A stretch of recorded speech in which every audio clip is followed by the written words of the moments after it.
Hello বন্ধুরা, আজকের এই ভিডিওটিতে আমি তোমাদের সঙ্গে আলোচনা করব 2025 সালের শেষ 8 মাসের কারেন্ট অ্যাফেয়ার্স থেকে গুরুত্বপূর্ণ 30টি প্রশ্ন নিয়ে। তো এটি হচ্ছে এই টপিকটির 4 নম্বর পার্ট। এর আগে 3টি পার্ট অলরেডি করানো হয়ে গেছে, যারা দেখোনি তারা প্লে লিস্টে গিয়ে দেখে নিও। তো এই টপিকটি আপকামিং সমস্ত এক্সাম যেমন ডাব্লিউবিপি, কেপি, এমটিএস এবং রেলওয়ে গ্রুপ ডি এক্সামগুলির জন্য খুবই গুরুত্বপূর্ণ। তো তোমরা অবশ্যই ভিডিওটিকে প্রথম থেকে শেষ পর্যন্ত দেখবে। চলো দেখে নেওয়া যাক প্রথম প্রশ্ন। সম্প্রতি বেঙ্গালুরুর কোন এলাকাকে জীববৈচিত্র্য ঐতিহ্যবাহী স্থান হিসেবে ঘোষণা করা হয়েছে? তো তোমরা যদি অ্যান্সারগুলি জেনে থাকো অবশ্যই আগে কমেন্টে জানিয়ে দেবে। দেখো, সম্প্রতি বেঙ্গালুরুর ক্যান্টনমেন্ট রেলওয়ে কলোনিকে জীববৈচিত্র্য ঐতিহ্যবাহী স্থান হিসেবে ঘোষণা করা হয়েছে। ক্যান্টনমেন্ট রেলওয়ে কলোনিকে। দেখো ইম্পর্টেন্ট পয়েন্টস। সম্প্রতি কর্ণাটক সরকার বেঙ্গালুরুর ক্যান্টনমেন্ট রেলওয়ে কলোনির 8.61 একর সবুজ এলাকাকে জীববৈচিত্র্য ঐতিহ্যবাহী স্থান হিসেবে ঘোষণা করেছে। এটি বেঙ্গালুরুর দ্বিতীয় জীববৈচিত্র্য ঐতিহ্যবাহী স্থান। ওকে, নেক্সট প্রশ্ন। সম্প্রতি ন্যাশনাল ইঞ্জিনিয়ার্স ডে 2025 কবে পালিত হয়েছে? দেখো, ন্যাশনাল ইঞ্জিনিয়ার্স ডে 2025 পালিত হয়েছে 15ই September. Option C right answer. 15ই সেপ্টেম্বর ন্যাশনাল ইঞ্জিনিয়ার্স ডে পালিত হয়। নেক্সট প্রশ্ন। কোন দল 2025 সালের মহিলা হকি এশিয়া কাপ জিতেছে?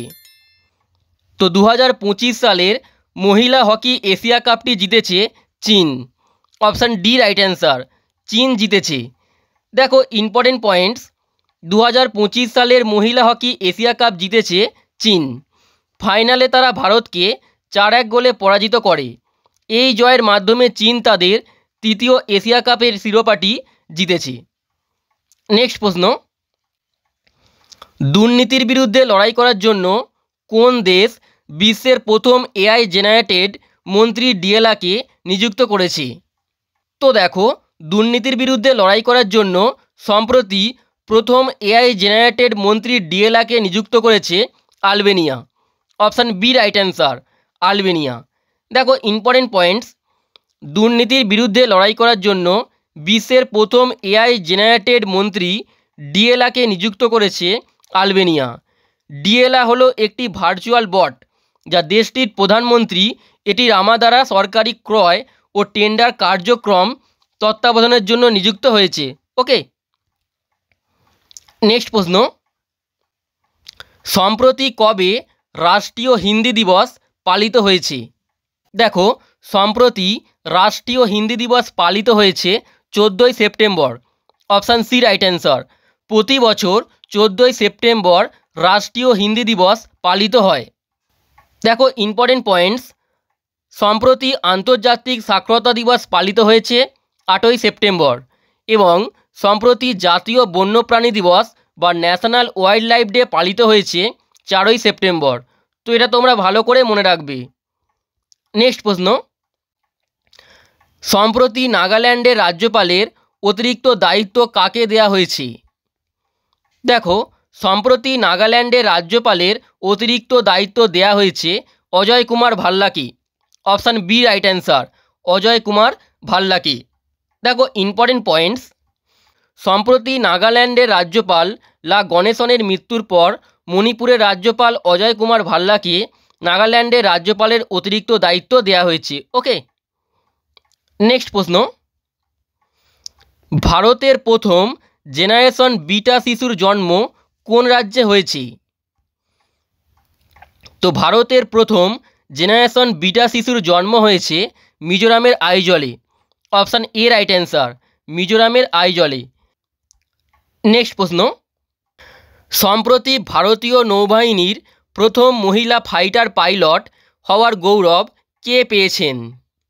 দেখো, সম্প্রতি ভারতীয় নৌবাহিনীর প্রথম মহিলা ফাইটার পাইলটটি হয়েছেন আস্থা Punia. Option A right answer, আস্থা পুনিয়া। ইম্পর্টেন্ট পয়েন্টস দেখো, ভারতীয় নৌবাহিনীর প্রথম মহিলা ফাইটার পাইলট হওয়ার গৌরবটি অর্জন করেছেন সাব লেফটেন্যান্ট আস্থা পুনিয়া। 2025 সালের জুলাই মাসে তিনি এই কৃতিত্ব অর্জন করেন। ওকে, নেক্সট দেখো, সম্প্রতি আন্তর্জাতিক গণতন্ত্র দিবস কবে পালিত হয়েছে? তো দেখো, সম্প্রতি আন্তর্জাতিক গণতন্ত্র দিবস বা ইন্টারন্যাশনাল ডেমোক্রেসি ডে পালিত হয়েছে 15ই September. Option A right answer. 15ই সেপ্টেম্বর আন্তর্জাতিক গণতন্ত্র দিবস পালিত হয়। নেক্সট দেখো, সম্প্রতি লিভারপুল বিশ্ব বক্সিং চ্যাম্পিয়নশিপে 57 কেজি বিভাগে কে স্বর্ণপদক জিতেছেন? তো সম্প্রতি লিভারপুল বিশ্ব বক্সিং চ্যাম্পিয়নশিপে 57 কেজি বিভাগে স্বর্ণ পদকটি জিতেছেন Jaismine Lamboria. Option B right answer, Jaismine Lamboria. দেখো ইম্পর্টেন্ট পয়েন্টস, সম্প্রতি লিভারপুল বিশ্ব বক্সিং চ্যাম্পিয়নশিপে মহিলাদের 57 কেজি বিভাগে স্বর্ণপদকটি জিতেছেন ভারতের জেসমিন ল্যাম্বোরিয়া। তিনি ফাইনালে পোল্যান্ডের জুলিয়া জেমেটাকে 4-1 ব্যবধানে পরাজিত করেন। ওকে, নেক্সট দেখো, প্রথম দৃষ্টিহীন মহিলাদের টি-20 বিশ্বকাপ 2025 কোন দেশ আয়োজন করবে? তো 2025 সালের প্রথম দৃষ্টিহীন মহিলাদের টি-20 বিশ্বকাপটি আয়োজন করবে Bharat. Option A right answer, ভারতে আয়োজিত হবে। দেখো ইম্পর্টেন্ট পয়েন্টস, প্রথম দৃষ্টিহীন মহিলা ক্রিকেট টি-20 বিশ্বকাপ আয়োজক দেশ হলো ভারত। এই টুর্নামেন্টটি 2025 সালের নভেম্বর মাসে অনুষ্ঠিত হওয়ার কথা রয়েছে। ওকে, নেক্সট প্রশ্ন, 2025 সালের বিশ্ব তীরন্দাজ চ্যাম্পিয়নশিপে পদক তালিকায় ভারতের অবস্থান কত? তো 2025 সালের বিশ্ব তীরন্দাজ চ্যাম্পিয়নশিপে ভারতের অবস্থান হলো চতুর্থ। অপশান ডি রাইট অ্যান্সার, অর্থাৎ 4 নম্বর পজিশানে ভারত অবস্থান করেছে। দেখো ইম্পর্টেন্ট পয়েন্টস, 2025 সালের বিশ্ব তীরন্দাজ চ্যাম্পিয়নশিপ দক্ষিণ কোরিয়ার গুয়াংজুতে অনুষ্ঠিত হয়েছে। দক্ষিণ কোরিয়ার গুয়াংজুতে অনুষ্ঠিত হয়েছে। এই চ্যাম্পিয়নশিপের পদক তালিকায় ভারত চতুর্থ স্থান অধিকার করেছে। ভারত একটি স্বর্ণ এবং একটি রৌপ্য পদক সহ মোট 2টি পদক জিতেছে। ওকে, মোট 2টি পদক জিতেছে, একটি সোনার পদক এবং একটি রূপোর পদক। ওকে, তো বন্ধুরা এখানেই বলে রাখি, আমাদের একটি নতুন প্রাইভেট টেলিগ্রাম চ্যানেল খোলা হয়েছে। এখানে তোমরা এবার থেকে সমস্ত ইউটিউব ভিডিওর প্রিন্টেবল পিডিএফগুলি পেয়ে যাবে শুধুমাত্র একবার জয়েন হলেই। টেলিগ্রাম চ্যানেলটিতে জয়েন হতে নিচে দেওয়া ইউপিআই আইডি বা কিউআর কোডে তোমরা স্ক্যান করে মাত্র 49 টাকা পেমেন্ট করে পেমেন্টের স্ক্রিনশটটি এই যে হোয়াটসঅ্যাপ নাম্বারটি দেওয়া আছে এখানে পাঠাবে। পাঠানোর পরেই তোমরা টেলিগ্রাম চ্যানেলটির জয়েন লিঙ্ক পেয়ে যাবে। ওকে, নেক্সট দেখো, সম্প্রতি কোন ভারতীয় শহরকে রামসার জলাভূমি শহর হিসেবে স্বীকৃতি দেওয়া হয়েছে? দেখো সম্প্রতি রামসার জলাভূমি শহর হিসাবে স্বীকৃতি দেওয়া হয়েছে রাজস্থানের উদয়পুর শহরকে। রাজস্থানের উদয়পুর শহরকে। দেখো ইম্পর্টেন্ট পয়েন্টস, সম্প্রতি 2টি ভারতীয় শহরকে রামসার জলাভূমি শহর হিসেবে স্বীকৃতি দেওয়া হয়েছে। এই শহর দুটি হলো মধ্যপ্রদেশের ইন্দোর এবং রাজস্থানের উদয়পুর। ওকে, এই দুটি শহরকে। নেক্সট দেখো, সম্প্রতি ভারতের কোন রাজ্য ভিক্ষাবৃত্তি নিষিদ্ধ করেছে? দেখো সম্প্রতি ভিক্ষাবৃত্তি নিষিদ্ধ করেছে Mizoram. Option C right answer, মিজোরামে সম্প্রতি ভিক্ষাবৃত্তি নিষিদ্ধ করা হয়েছে। দেখো ইম্পর্টেন্ট পয়েন্টস, সম্প্রতি মিজোরাম বিধানসভায় মিজোরাম ভিক্ষাবৃত্তি নিষিদ্ধকরণ বিল 2025 পাস হয়েছে, যার মাধ্যমে রাজ্যটিতে ভিক্ষাবৃত্তি নিষিদ্ধ করা হয়েছে। ওকে, নেক্সট প্রশ্ন, কোন হ্রদে প্রথমবারের মতো খেলো ইন্ডিয়া ওয়াটার স্পোর্টস 2025 আয়োজন করা হয়েছে? দেখো সম্প্রতি ডাল হ্রদে প্রথমবারের মতো খেলো ইন্ডিয়া ওয়াটার স্পোর্টস 2025 আয়োজন করা হয়েছে ডাল হ্রদে। Option A right answer. দেখো ইম্পর্টেন্ট পয়েন্টস, খেলো ইন্ডিয়া ওয়াটার স্পোর্টস 2025-এর প্রথম সংস্করণটি জম্মু ও কাশ্মীরের শ্রীনগরে অবস্থিত ডাল হ্রদে আয়োজন করা হয়েছিল। ওকে, নেক্সট প্রশ্ন, সম্প্রতি 160 কিমি/ঘন্টা গতিতে ভারতের দ্রুততম ট্রেন কোনটি হয়েছে? দেখো সম্প্রতি 160 কিমি/ঘন্টা গতিতে ভারতের দ্রুততম ট্রেন হয়েছে Namo Bharat. Option B right answer, Namo Bharat. Next প্রশ্ন, ফ্রেঞ্চ ওপেন 2025-এ পুরুষদের একক শিরোপাটি কে জিতেছেন? তো 2025 সালের ফ্রেঞ্চ ওপেনে পুরুষদের একক শিরোপাটি জিতেছেন Carlos Alcaraz. Option A right answer, Carlos Alcaraz. তিনি স্পেন থেকে বিলং করেন। দেখো ইম্পর্টেন্ট পয়েন্টস, ফ্রেঞ্চ ওপেন 2025-এ পুরুষদের একক শিরোপাটি জিতেছেন স্পেনের কার্লোস আলকারাজ। ফাইনালে তিনি ইতালির জ্যানিক সিনারকে পরাজিত করেন। ওকে, নেক্সট প্রশ্ন, ফ্রেঞ্চ ওপেন 2025-এ মহিলাদের একক শিরোপাটি কে জিতেছেন? তো 2025 সালের ফ্রেঞ্চ ওপেনে মহিলাদের একক শিরোপাটি জিতেছেন cocoa গফ। Option D right answer, cocoa গফ। তিনি মার্কিন যুক্তরাষ্ট্র থেকে বিলং করেন। দেখো ইম্পর্টেন্ট পয়েন্টস, ফ্রেঞ্চ ওপেন 2025-এ মহিলাদের একক শিরোপাটি জিতেছেন আমেরিকার টেনিস তারকা কোকো গফ। ফাইনালে তিনি বিশ্বের 1 নম্বর খেলোয়াড় আরিনা সাবালেঙ্কাকে পরাজিত করেন।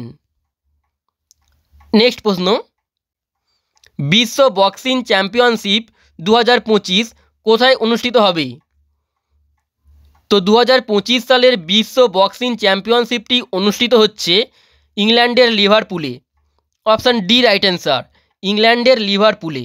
ওকে, নেক্সট দেখো, সম্প্রতি এলআইসির নতুন এমডি এবং সিইও হিসেবে কাকে নিযুক্ত করা হয়েছে?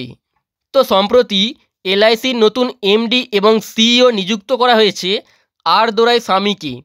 অপশান বি রাইট অ্যান্সার, আর দোরাই স্বামীকে। নেক্সট দেখো, 2025 সালের সঙ্গীতা কলানিধি পুরস্কারে কে সম্মানিত হয়েছেন? তো 2025 সালের সঙ্গীতা কলানিধি পুরস্কারটি পেয়েছেন R K Sriram Kumar. Option C right answer, R K Sriram Kumar. Okay, দেখো ইম্পর্টেন্ট পয়েন্টস, 2025 সালের সঙ্গীতা কলানিধি পুরস্কারে ভূষিত হয়েছেন বিখ্যাত কর্ণাটকী বেহালাবাদক আর কে শ্রীরাম কুমার।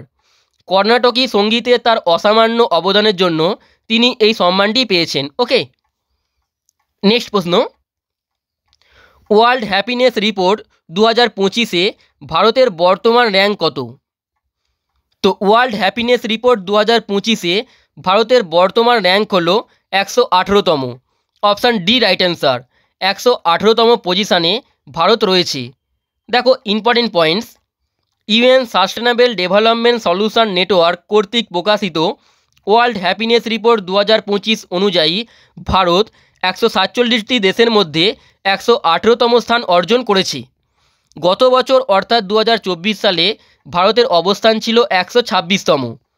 শীর্ষ দেশগুলি দেখো, 1 নম্বরে রয়েছে ফিনল্যান্ড, 2 নম্বরে রয়েছে ডেনমার্ক এবং 3 নম্বর পজিশনে রয়েছে আইসল্যান্ড। ওকে, নেক্সট প্রশ্ন, সম্প্রতি ভারতের 58তম ব্যাঘ্র সংরক্ষণ কেন্দ্র মাধব জাতীয় উদ্যান কোন রাজ্যে অবস্থিত? তো সম্প্রতি 58তম ব্যাঘ্র সংরক্ষণ কেন্দ্র মাধব জাতীয় উদ্যানটি রয়েছে মধ্যপ্রদেশে। অপশান বি রাইট অ্যান্সার, মধ্যপ্রদেশে অবস্থিত। নেক্সট প্রশ্ন, লতা দীননাথ মঙ্গেশকর পুরস্কার 2025 কাকে দেয়া হয়েছে? তো 2025 সালের লতা দীননাথ মঙ্গেশকর পুরস্কারটি পেয়েছেন Kumar Mangalam Birla. Option C right answer, Kumar Mangalam Birla. Next দেখো, নিম্নলিখিতদের মধ্যে কে 2025 সালের খেলরত্ন পুরস্কারটি পেয়েছেন? দেখো 2025 সালের খেলরত্ন পুরস্কার পেয়েছেন 4 জন, মনু ভাকের, ডি গুকেশ, হরমনপ্রীত সিং এবং প্রবীণ কুমার। এই 4 জনই 2025 সালের খেলরত্ন পুরস্কারটি পেয়েছেন।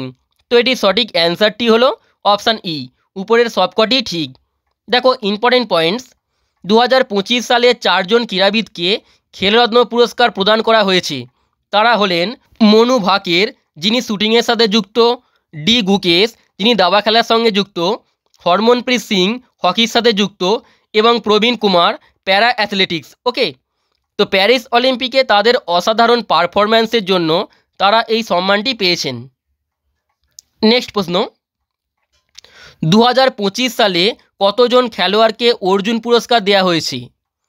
তো 2025 সালে অর্জুন পুরস্কার পেয়েছেন মোট 32 জন খেলোয়াড়। অপশান এ রাইট অ্যান্সার, মোট 32 জন খেলোয়াড়। নেক্সট দেখো, 2025-এ ফিকশনের জন্য পুলিৎজার পুরস্কার কে জিতেছেন? তো 2025 সালে ফিকশনের জন্য পুলিৎজার পুরস্কারটি পেয়েছেন Percival Everett. Option A right answer, Percival Everett. Okay, next প্রশ্ন, নিউ ডেভেলপমেন্ট ব্যাংকের নতুন ভাইস প্রেসিডেন্ট হিসেবে কাকে নিযুক্ত করা হয়েছে? তো সম্প্রতি নিউ ডেভেলপমেন্ট ব্যাংকের নতুন ভাইস প্রেসিডেন্ট নিযুক্ত করা হয়েছে রাজীব রঞ্জনকে। অপশান এ রাইট অ্যান্সার, রাজীব রঞ্জনকে। নেক্সট দেখো, 55তম ওয়ার্ল্ড ইকোনমিক ফোরাম 2025 কোথায় অনুষ্ঠিত হয়েছে? তো 2025 সালের 55তম ওয়ার্ল্ড ইকোনমিক ফোরামটি অনুষ্ঠিত হয়েছে সুইজারল্যান্ডের দাভোসে। অপশান এ রাইট অ্যান্সার, সুইজারল্যান্ডের দাভোসে। নেক্সট প্রশ্ন, এবং এটি হলো আজকে শেষ প্রশ্ন, 2028 সালের 34তম গ্রীষ্মকালীন অলিম্পিক গেমস কোথায় অনুষ্ঠিত হবে? দেখো, 2028 সালের 34তম গ্রীষ্মকালীন অলিম্পিক গেমসটি অনুষ্ঠিত হবে আমেরিকা যুক্তরাষ্ট্রের লস অ্যাঞ্জেলসে। অপশান এ রাইট অ্যান্সার, লস অ্যাঞ্জেলসে। দেখো ইম্পর্টেন্ট পয়েন্টস, গ্রীষ্মকালীন অলিম্পিক এটি প্রতি 4 বছর অন্তর অন্তর অনুষ্ঠিত হয়। 2024 সালের 33তম গ্রীষ্মকালীন অলিম্পিকটি অনুষ্ঠিত হয়েছে ফ্রান্সের প্যারিসে। 34তম গ্রীষ্মকালীন অলিম্পিক 2028 এটি অনুষ্ঠিত হবে মার্কিন যুক্তরাষ্ট্রের লস অ্যাঞ্জেলসে। 35তম গ্রীষ্মকালীন অলিম্পিক 2032 এটি অনুষ্ঠিত হবে অস্ট্রেলিয়ার ব্রিসবেনে। এবং 36তম গ্রীষ্মকালীন অলিম্পিক 2036 এটি অনুষ্ঠিত হওয়ার কথা রয়েছে ভারতে, এখনও নিশ্চিত হয়নি। ওকে, তো বন্ধুরা, আমাদের সমস্ত ইউটিউব ভিডিওর প্রিন্টেবল পিডিএফগুলি নিতে তোমরা আমাদেরকে এই হোয়াটসঅ্যাপ নাম্বারে মেসেজ করতে পারো। ওকে, তো আজকের এই ভিডিওটি এখানেই শেষ করছি। তোমাদের যদি ভিডিওটি ভালো লেগে থাকে অবশ্যই একটি লাইক করে দেবে এবং তার সঙ্গে চ্যানেলটিতে নতুন হয়ে থাকলে চ্যানেলটিকে সাবস্ক্রাইব করে বেল আইকনটি অবশ্যই প্রেস করে দেবে। আর তোমরা যদি আমাদের ইউটিউব ভিডিওর ফ্রি পিডিএফগুলি নিতে চাও তাহলে অবশ্যই আমাদের অফিসিয়াল টেলিগ্রাম চ্যানেলে জয়েন হয়ে যাবে।